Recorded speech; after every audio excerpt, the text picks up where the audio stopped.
Sapevate che la besciamella è una delle salse più famose al mondo grazie alla sua versatilità? La besciamella è la regina delle salse bianche e delicate e costituisce la base di molte altre salse.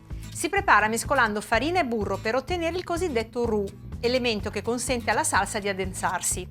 Oggi vi svelo tutti i miei trucchi per ottenere una besciamella perfetta e come rimediare ad alcuni piccoli disastri. La ricetta classica della besciamella prevede di far sciogliere il burro in una casseruola. Poi aggiungere la farina e mescolare fino ad ottenere un composto dorato, il roux.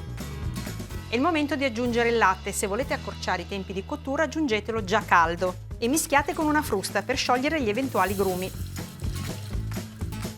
Ora bisogna mescolare fino all'addensamento, ma possiamo aggiungere anche il sale e la noce moscata in polvere.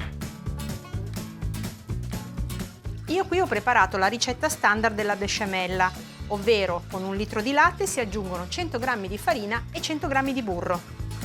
Bene, la besciamella ha raggiunto la giusta densità, ora spengo il fuoco e posso utilizzarla nella mia preparazione. Ma qual è la giusta consistenza per la besciamella? Beh, dipende dall'uso che ne dovete fare. Considerate che è la quantità di farina a determinare la consistenza della salsa. Più farina metterete, più la besciamella risulterà densa. Una besciamella media come questa va benissimo ad esempio per i finocchi o il cavolfiore gratinati, ma anche per la pasta al forno e le lasagne. Una besciamella fluida invece è ideale per velare leggermente verdure, pesce e carne o per dare consistenza ad alcune zuppe. Infine, una besciamella bella densa viene solitamente impiegata come farcitura o come base per un soufflé. E come rimediamo se abbiamo fatto una besciamella di una consistenza diversa da quella che ci serve?